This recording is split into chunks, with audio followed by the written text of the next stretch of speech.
नमस्कार मंडळी, कथारंगमध्ये मनापासून स्वागत. आज तुम्हाला एक वेगळी गोष्ट सांगणार आहे, पण घाबरायचं नाही हां, आणि मागं वळून तर अजिबात बघायचं नाही. तुम्ही म्हणाल, ही काय भानगड, मागं वळून पाहायचं नाही? भानगड बिनगड काही नाही हो मंडळी, गोष्ट शेवटपर्यंत ऐकायची म्हणजे नीट समजेल. असू द्या, नमनाला घडावर पाणी कशाला, सुरुवातच करूया ना. आपल्या नगरमध्ये एक गाव होतं, पिंपळगाव नावाचं. गाव मोठं सुंदर होतं. छान स्वच्छ अशी नदी वाहत होती. सगळीकडे हिरवेगार होते. गावातील निसर्ग नुसता सौंदर्यानं ओसंडून वाहत होता. अशा या सुंदर गावात रामू नावाचा तरुण राहत होता. खूप संघर्ष करून त्यानं नोकरी मिळवली. त्यामुळे अगदी इमाने इतबारे नोकरी करत होता. रोज रात्री शेवटची बस घेऊन गावी परतायचा. अगदी दमून जायचा. जेवण करून पटकन झोपी जायचा. असं अगदी साधं सरळ असं आयुष्य चाललं होतं. त्याच्या जाण्या येण्याच्या मार्गात एक मोठं स्मशान लागायचं. त्याला नेहमी गावातले लोक सांगायचे, अरे बाबा, रात्री 11 वाजल्यानंतर तिथून जात नको जाऊ, तिथं कोणीतरी बसलेलं असतं. शक्यतो 12च्या आत येण्याचा प्रयत्न करत जा. रामू त्याकडे कधी लक्ष देत नसे. तो फक्त हसत असे, बोलत मात्र काही नसे. असेच दिवस चालले होते. रोजचा दिवस उगवत होता, मावळत होता. एके दिवशी काय झालं, बाजारचा दिवस होता. प्रवासी प्रत्येक स्टॉपला चढत होते, उतरत होते. त्यात बराच वेळ जात होता. शेवटी बस 12:15ला गावाजवळ आली. स्मशानाजवळ आल्यानंतर त्यानं पाहिलं, पिंपळाखाली एक म्हातारा बसला होता. पांढरी दाढी, अंगावर फाटकं धोतर.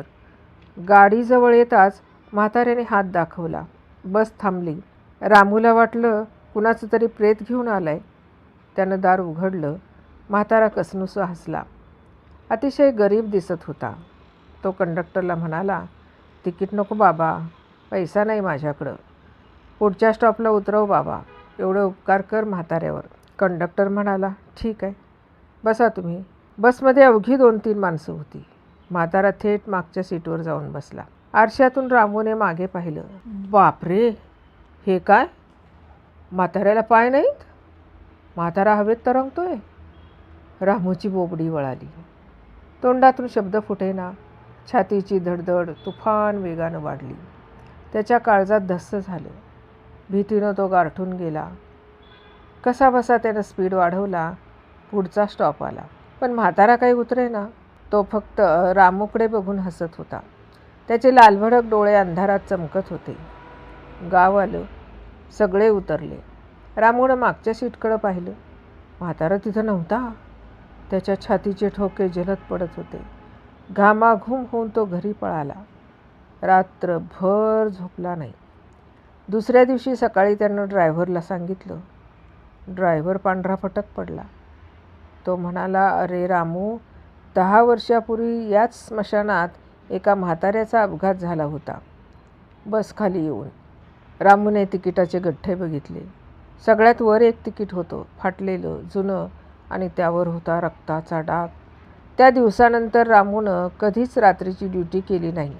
लोक म्हणतात, आजही अमावास्येला रात्री 12 वाजता तो म्हातारा तिथंच बसलेला असतो, बसची वाट बघत. मंडळी, तुम्ही कधी त्या रस्त्याने गेलात तर मागं वळून बघू नका बरं का. शक्यतो तर त्या रस्त्यानं जाऊच नका. कथा आवडली असली तर लाईक करा, सबस्क्राईब करा. भेटूया मग पुढच्या कथेत. तोपर्यंत राम राम. धन्यवाद.